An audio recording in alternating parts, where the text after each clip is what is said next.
beloved Boss Mike Cervera.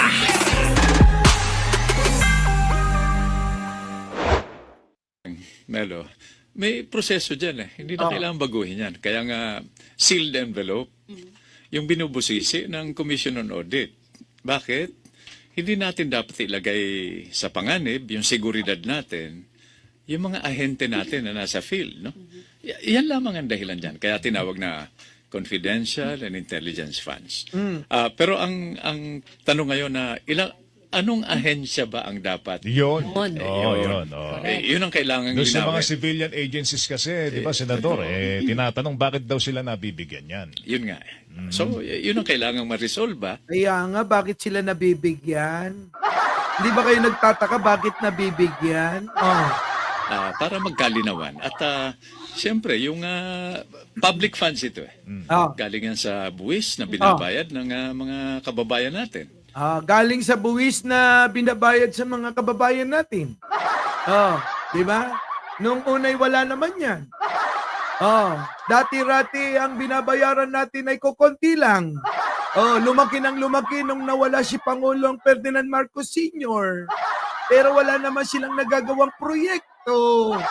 Ganon ha. Bakit? Dapat hindi yan nilulustay. Hindi Nako, dapat hindi daw nilulustay. Hindi nilulustay. Ang alin? Ang confidential fund, mga kababayan. Hindi po dapat nilulustay yan. nasasayang at nailalagay sa tamang paraan. Bayan natin, dapat hindi yan nilulustay, hindi nasasayang at nailalagay sa tamang paraan. Yun, kaso nga, nailalagay sa pangalan ng iba. Kaninong pangalan, Boss Mike? Napangalan kay Mary Grace Piatos Yung iba. Yung iba naman na pangalan kay Kokoy Villamin Yung iba. Yung iba naman na pangalan kay Chippy McDonald Yung iba. Yung iba na kay Nova. Yung iba na kay Tempura. Yung iba na kay Wishi. Doon po napunta.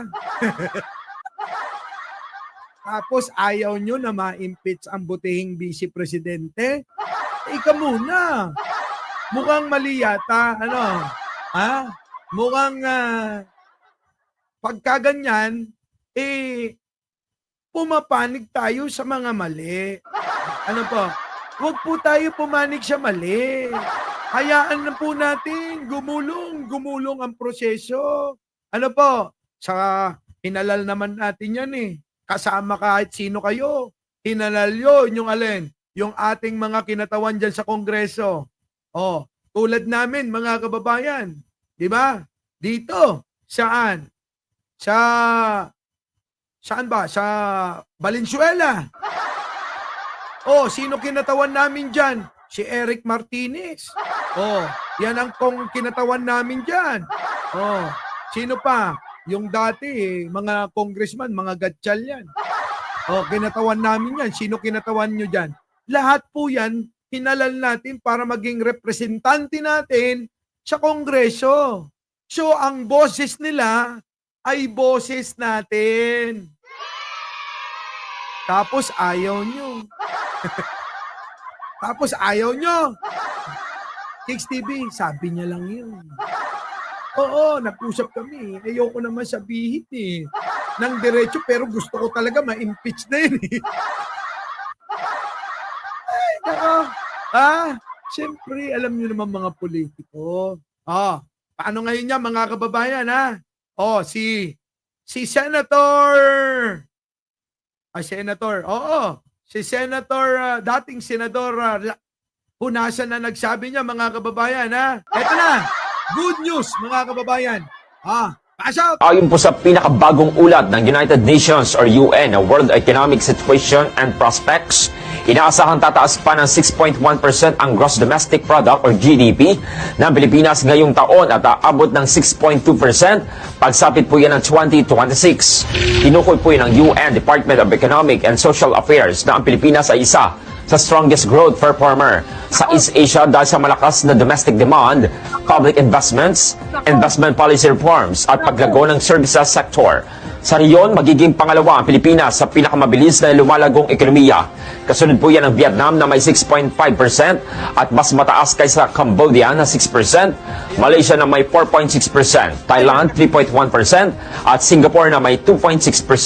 Samantala, sinabi naman po ni NEDA Secretary Arsenio Balisacan na gumagawa na ang gobyerno ng mga hakbang para mapanatili ang paglago. Kabilang ang Macroeconomic Targets and Development Budget Coordination Committee na inaprobahan naman ni Pangulong Bongbong Marcos. Ngayon, mga kababayan, sa kabila ng paglago ng ating ekonomiya na nangunguna na tayo sa dating mga nangunguna sa atin, tanungin niyo ko ngayon kung bakit ako sumusuporta kay Pangulong Bongbong Marcos. Sige nga po, sa kabila ng paglago ng ating ekonomiya, sa kabila ng kasipagan ni Pangulong Bongbong Marcos, nakakamtan natin ang ganitong tagumpay, mga kababayan, ay ito naman ang taliwas na ginagawa ng ilan dyan. Lalong-lalo na ang grupo ni Duterte. Imbis na tayo tuloy-tuloy na manguna sa paglago ng ekonomiya sa ating rehiyon dito sa Southeast Asia, mga kababayan, ang nangyayari, nako, pilit nilang hinihila pababa. Mga kababayan, ipanalangin natin, opo, na sana hipuin ng mga puso ng mga taong humihila sa ating lahat. Tayo po ang nahihirapang mga Pilipino, opo, siya nga po. Diba? Diba? Tayo ang nahihirapan.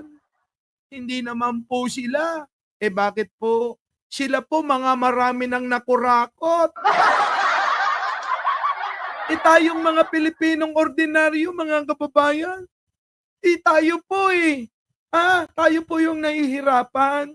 Yung ating emosyon kadalasan ang ginagamit ng mga yan.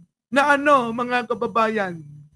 Nagamitin ang emosyon natin para magalit sa mabuti naman ang ginagawang gobyerno ni Pangulong Bongbong. Kita nyo? So, paano yan? Nako, hindi po, opo, hindi ko po talaga maiintindihan kung bakit natin kailangang kampihan yan. Bakit natin kakampihan ng isang tao na nagpapahirap sa ating bansa? Nagpahirap sa mga estudyante natin sa Department of Education nung pinamunuan niya. Marami pong mga hindi may paliwanag na mga pondo kung saan dinala niya. Siya nga po. Opo. Diba? Diba? Hanap ng pating na yan. Tama. Bakit natin susuportahan, mga kababayan, yung mga taong humihila sa gobyerno na tayo ang tinatamaan? Ibig sabihin ng tinatamaan, tayo yung nagdurusa sa kanilang mga ginagawang masama sa gobyerno ni Pangulong Bongbong. Ayos. Tama, di ba? Tama. Yan. Sige, ito na. Ano sabi? INC para party list. Na lang. Walas. Napapagod na ako. Napapagod na ako mag-ano rito. Solidad ko na Marco Polo. Salita ko na salita, hindi naman kayo naglalike. Sana kapag gumaganon ako, ang comment nyo, opo, siya nga po, amen, opo, ganon. Ito na mga kababayan. Ayon po sa pinakabagong ulat ng United Nations or UN na World Economic Situation and Prospects, inaasahan tataas pa ng 6.1% ang Gross Domestic Product or GDP. Mga kababayan, pataas ng pataas eh. Pataas na ng pataas mga kababayan ang ekonomiya natin. Sa pagtatrabaho, ni Pangulong Bongbong Marcos, nako, yari na. Iyakan na. Ano na masasabi nyo dyan? Yung mga DDS dyan na mahal namin. Baka naman may masabi pa kayo. Yan na ang patunay. Binalita mismo ng UN yan. Sa kanila mismo galing yan. Baka sabihin nyo, galing lang yan kay Mike Cerbero, wag kayo maniwala dyan. Hindi ho sa akin galing yan. Doon po yan sa independent, na organization. Doon sa UN mismo. Putik na yan mga ano na. Ng Pilipinas ngayong taon at aabot ng 6.2%, pagsapit po yan ng 2026. Tataas pa ng 1 puntos, mga kababayan. Next year, kita nyo, pataas na po tayo ng pataas eh. Imbis na 1% ang itinataas natin dahil marami pong mga humihila kay Pangulo, dapat yun mga kababayan, baka 10% ng 10%. Kaya nagiging 1% kasi maraming humihila eh. Tinukoy po yun ng UN Department of Economic and Social Affairs na ang Pilipinas ay isa sa strongest growth performer. Sako! Strongest performer. Pagdating sa ekonomiya, ang gobyerno ni Pangulong Bongbong Marcos. Putik na yan. Ayaw nyo. Anong gusto nyo? Gusto nyo ipalit nagnanakaw? Hindi ko maintindihan. At hindi ko mauunawaan kahit kailan. Ewan ko sa kanila, sa mga nanonood dyan. Gusto nilang ipalit sa napakahusay, napakagaling na Pangulo ay isang magnanakaw. Mga kababayan, kayo po ba'y papayag o sasang-ayon dyan? Putik na yan. Mukhang kailangan na natin talagang palakihin ang mental. Mga kababayan? Kung kayo'y tututol dyan at kung sasang-ayunan nyo na ang gusto nilang ipalit ay isang luka-luka at magnanakaw, abay kailangan na nating palakihin ang mental. Diba? Palakihin natin yung mental. Natin, usod-usod natin. Usod natin. Doon pa. Sakupin na natin. Sunod nun ano ba? Sakupin natin lahat yun. Yung mga subdivision doon. Yung mga condo doon. Para lumaki yung mental. Ayaw nila ng ganitong presidente. Ano ko talaga, hindi ko maunawaan talaga kung bakit sila nagkakaganyan. Samantalang nagkaroon na tayo na mabuti na matagal na nating hinahangad yan. Ano ba talaga? Hindi ba kayo nagkaroon? Kaya kayo nagkakaganyan. Puro pera na lang ba ang kailangan? Hindi ba pwede minsan gawin natin ang madalas nating sinasabi? Mahal ko ang bayan.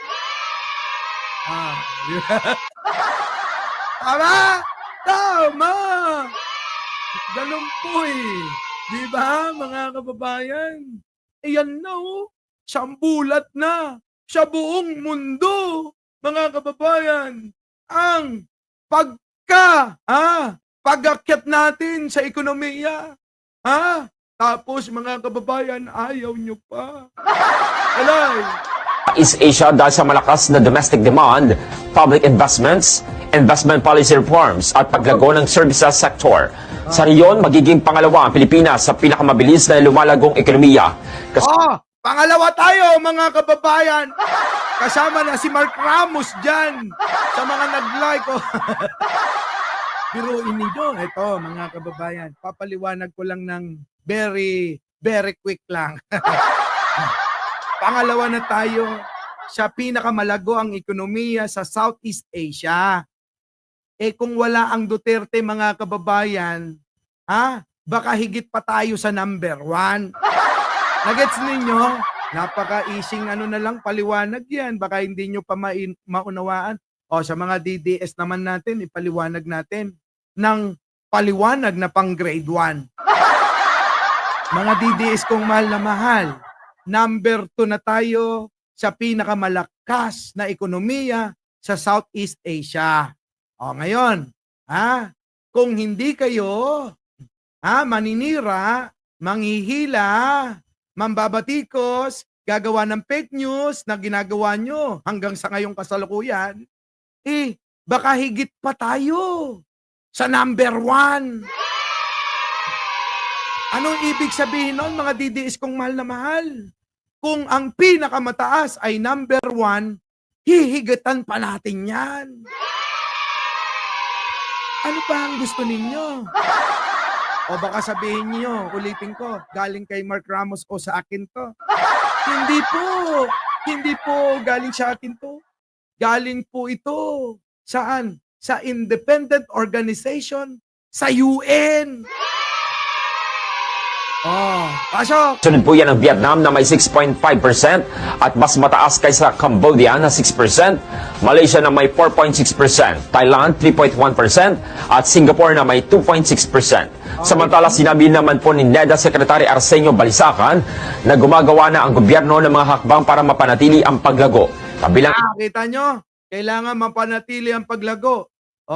Sa kabila ng inyong kalapastanganan kay Pangulong Bongbong Marcos at gobyernong ito, nagagawa pa rin ni Pangulo ang mga trabaho para maibigay at maideliver sa atin yung serbisyo. Kita nyo? Kaya nga ako bilib na bilib dyan.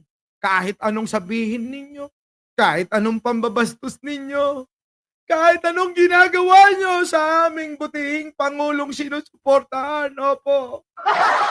Andiyan pa rin siya, opo, para maging Pangulo sa lahat ng mga Pilipino kahit ayaw ang ilan sa kanya, opo.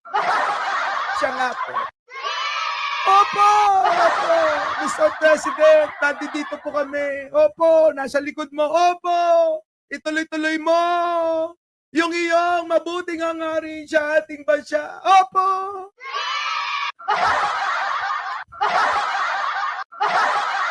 Ay, lang. Diba? Tuloy-tuloy lang. Dapat ganun. ang Macroeconomic Targets and Development Budget Coordination Committee na inaprobahan naman ni Pangulong Bongbong Marcos! Yan. Lupit talaga ni Presidente. Lupit mo! Our beloved Boss Mike Cervera.